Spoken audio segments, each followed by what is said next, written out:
So I don't think I've really made it a secret that I am a military supporter, but I also don't think that I've really kind of come out and just straight up said that I am a military supporter. So I'm a military supporter.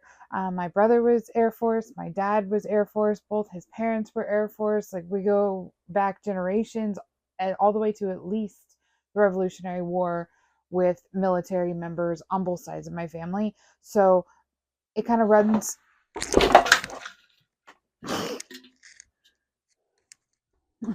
Okay, let's try that again. Hopefully I didn't wake a hopefully I didn't bother my grandmother who lives in the apartment downstairs. Sorry, Mima.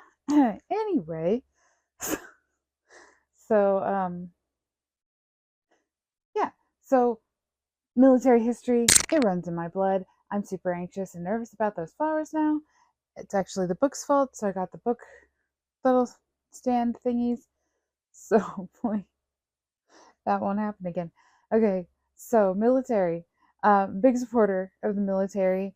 I, was raised as a military brat and moved here and there for a while there. We were moving every year or so, but that was when I was really, really young. And then when I was a little older, we moved about every 3 years, and we kind of found loopholes. And my dad was able to get follow-on assignments in some places. We were in Fredericksburg, Virginia for 4 years. We were in Ohio for I think 6 years, and then we were in Omaha for 8 years. But that's because my dad retired there, so we were only there for goodness. He retired in 2016, I think, and then we moved to Missouri in 2022. So 6 years. Okay, that doesn't seem right. Anyway, so yeah, big supporter of the military. And so I thought, I would wear this shirt, and I realized that it is not my color. It makes me very sallow. I didn't realize it would be this yellow when I bought it because I bought it online, but I wanted to wear it at least once because, yeah, like the saying, land of the free, land of the free because of the brave.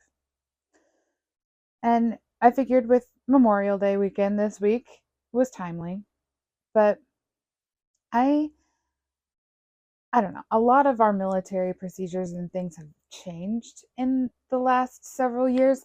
And definitely, I'm going to think not for the better.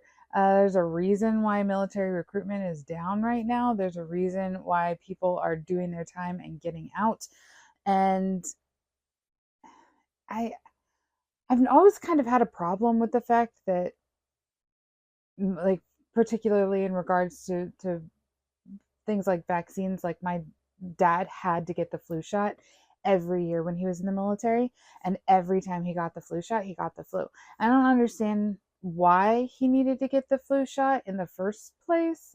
It's just I don't like mandates, I bet I get it, military, he chose that life, but I don't know, there are just some things that jived with me and some things that don't. So I mean, I'm not in the military. I tried to get in the military. They didn't want me because of my asthma, which fair. But I don't know, what do I need to not have asthma for if I have a desk job? People, they need desk job people, but whatever. So yeah, but there are a few things that have just happened in the last year or two specifically that have really just bothered me. Having a Air Force general, a man, go over to, I think, Europe somewhere, overseas somewhere, and wear a dress. I mean, it was wearing the female military uniform, and was, I think there was some sort of write up on him as being the first female general of his particular rank, and I'm like, that's not how that works. He might be the first, she might be the first transgender woman, but not the first woman. But that's believe me, that's a rant for a whole other day. In the Navy now, they're using a very well known um, uh, cross dresser drag queen. That's a very well known drag queen as like the face of the Navy right now. And I'm like, I don't know, if that's really. It's fine, what he does in his free time, and what that is totally his own business. I do not care. But specifically pulling that up to make him the spokesperson for the Navy because he cross dresses, that seems really weird to me. Like, what does that have to do? What does cross dressing have to do with being in the military at all? What would be cool is like a pilot, Top Gun Maverick just came out not that long ago. I don't why are we not capitalizing on this for recruitment? I mean, that movie was freaking awesome. Who went into that movie and didn't come out thinking, "Yeah, America." So there's just like other things that we could be doing, but it's just there are reasons why things should be regulated, and some of those reasons include male presenting generals not wearing a dress. Okay. So this is not me bashing on anybody, okay? What people do with their lives is totally up to them. But again, I have kind of had a problem with the fact that women in the military are given special treatment for certain things.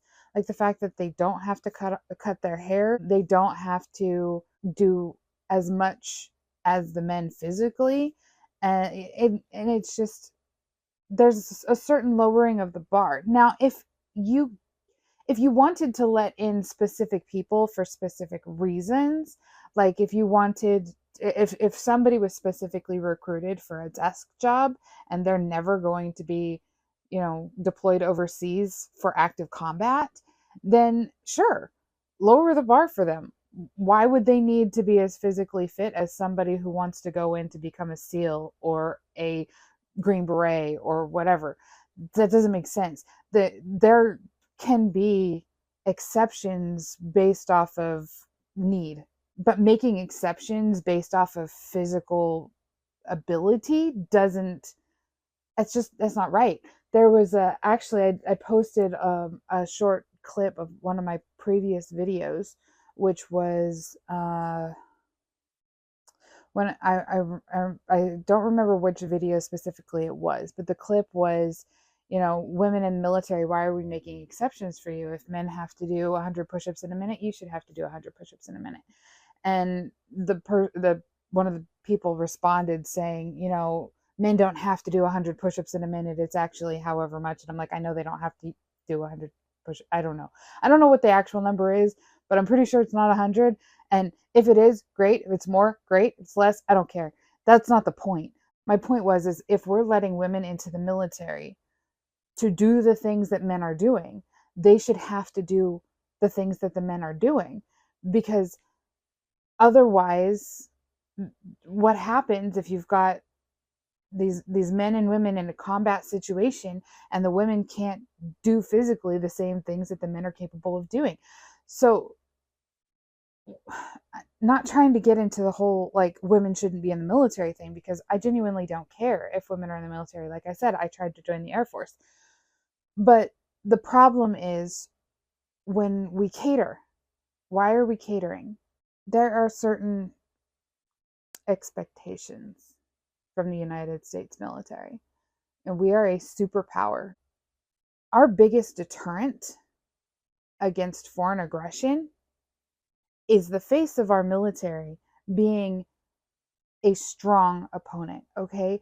People are not going to come at us if they think that they can't beat us. And if we are presenting a face that says, punch this, we're in trouble, okay? It doesn't matter how you feel. It doesn't matter what you want. Once you join the military, you at least have to put on the face that is expected.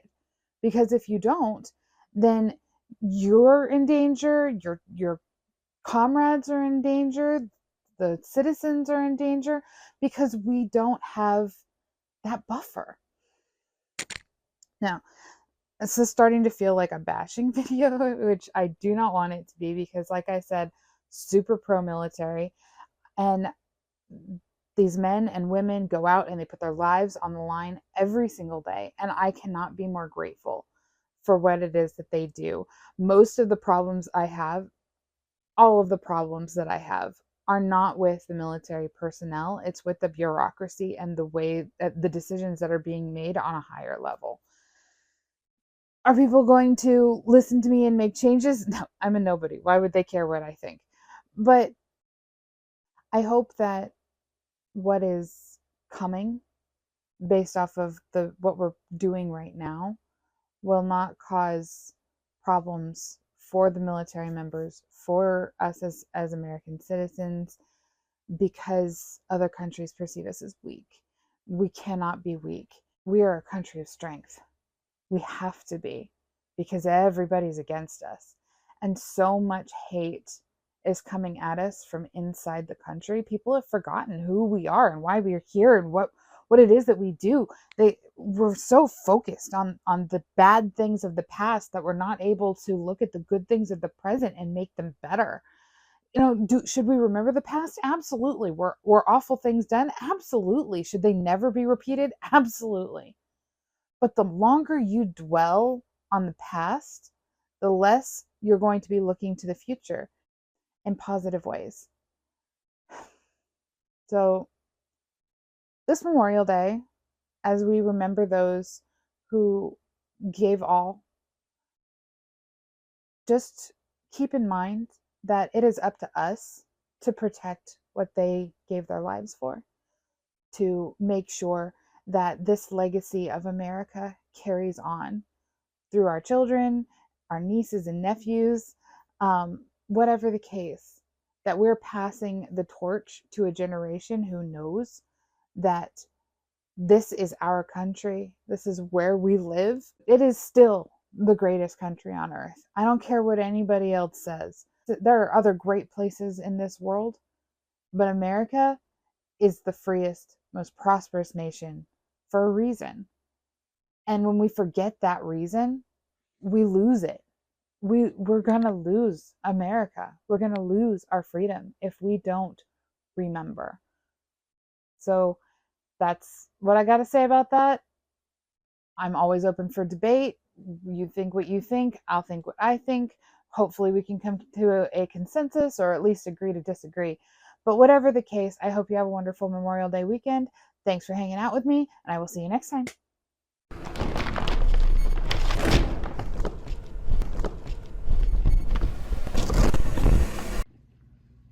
Hey guys, thanks for watching that video. If you enjoyed it, make sure you like, subscribe, and do all those things that you do when you enjoy a video.